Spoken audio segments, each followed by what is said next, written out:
നമസ്കാരം, ഞാൻ മനോജ് നെടിയാക്കൽ. കേരള റബ്ബർ വില അന്താരാഷ്ട്ര വിപണിയെ മറികടന്നു. വീണ്ടും സജീവമായി തോട്ടങ്ങൾ. ഉൽപ്പാദനം കൂടുമെന്ന് പ്രതീക്ഷ. ആഗോള റബ്ബർ വിപണിയിൽ വിലയിടിവിൻ്റെ കരിനിഴൽ വീഴുമ്പോഴും കേരളത്തിലെ കർഷകർക്ക് സുവർണകാലം. ആഭ്യന്തര വിപണിയിൽ കിലോഗ്രാമിന് 280 രൂപയ്ക്ക് മുകളിലായി തുടരുകയാണ് റബ്ബർ വില.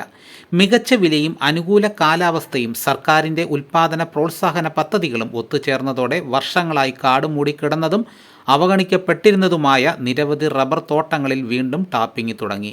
റബ്ബർ RSS 4 കിലോഗ്രാമിന് ഏകദേശം 284 രൂപ വരെയാണ് ലഭിക്കുന്നത്. അന്താരാഷ്ട്ര വിപണിയിലെ റബ്ബർ നിരക്കുകളേക്കാൾ ഉയർന്ന നിരക്കാണിത്.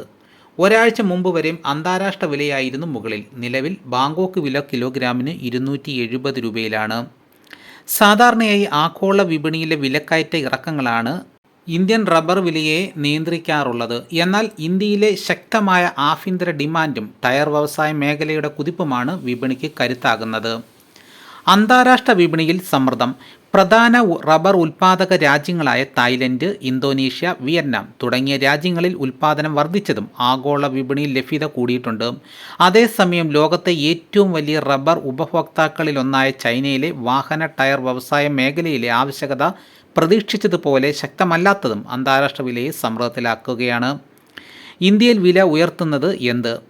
രാജ്യത്ത് പ്രകൃതിദത്ത റബ്ബറിൻ്റെ ഉപഭോഗം വർഷങ്ങളായി ഉയർന്നു വരികയാണ്.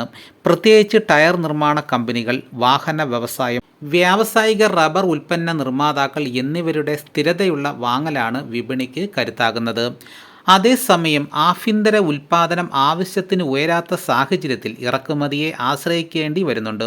എന്നാൽ ഉയർന്ന ഇറക്കുമതി ചെലവും മറ്റ് ഘടകങ്ങളും ആഭ്യന്തര റബ്ബറിൻ്റെ മത്സരക്ഷമത വർദ്ധിപ്പിച്ചിട്ടുണ്ട്.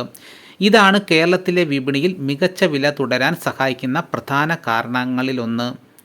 ഉൽപ്പാദനം വർദ്ധിക്കുമെന്ന പ്രതീക്ഷ. ഈ വർഷം ലഭിച്ച അനുകൂലമായ മഴയും കാലാവസ്ഥയും റബ്ബർ മരങ്ങളുടെ വളർച്ചയ്ക്കും ലാറ്റക്സ് ഉൽപ്പാദനത്തിനും ഗുണകരമാണെന്ന് മേഖലാ വിദഗ്ധർ വിലയിരുത്തുന്നു.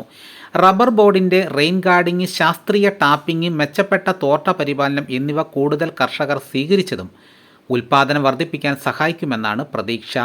മികച്ച വില നിൽക്കുന്നതിനാൽ നേരത്തെ ടാപ്പിംഗ് നിർത്തിവെച്ചിരുന്ന നിരവധി ചെറുകിട കർഷകരും വീണ്ടും തോട്ടങ്ങളിലേക്ക് മടങ്ങിയെത്തിയിട്ടുണ്ട്. ദീർഘകാലമായി പരിപാലനം കുറഞ്ഞിരുന്ന തോട്ടങ്ങളിലും ഇപ്പോൾ ശുചീകരണവും ടാപ്പിംഗ് ജോലികളും സജീവമായിട്ടുണ്ട്. റബ്ബർ കർഷകർക്ക് കുറഞ്ഞത് കിലോഗ്രാമിന് 250 രൂപ ഉറപ്പാക്കുന്ന സംസ്ഥാന സർക്കാരിൻ്റെ റബ്ബർ ഉൽപ്പാദന പ്രോത്സാഹന പദ്ധതിയും കർഷകർക്ക് ആത്മവിശ്വാസം നൽകിയിട്ടുണ്ട്. വിപണി വില 250 രൂപയ്ക്ക് മുകളിലായതിനാൽ നിലവിൽ സബ്സിഡി ലഭിക്കേണ്ട സാഹചര്യമില്ലെങ്കിലും വില ഇടിഞ്ഞാലും സുരക്ഷിത അടിസ്ഥാന വില ലഭിക്കുമെന്ന വിശ്വാസം കർഷകർക്ക് ആത്മവിശ്വാസം പകരുന്നു. അപ്പോൾ വിദഗ്ധരായിട്ടുള്ള ആൾക്കാർ പറയുന്നത് ഈ വർഷം ഉൽപ്പാദനം വർദ്ധിക്കുമെന്നാണ്. എന്നാൽ മഴ നീണ്ടു നിന്ന് കഴിഞ്ഞാൽ ഇലകൊഴിച്ചിൽ ആരംഭിച്ചിട്ടുണ്ട്. ഇലകൊഴിച്ചിൽ വ്യാപകമായി കഴിഞ്ഞാൽ ഉൽപ്പാദനം കുറയുകയുള്ളൂ. അതാണ് നമ്മുടെ ഒരു അനുഭവത്തിൽ നിന്ന് മനസ്സിലാക്കാൻ കഴിയുന്നത്.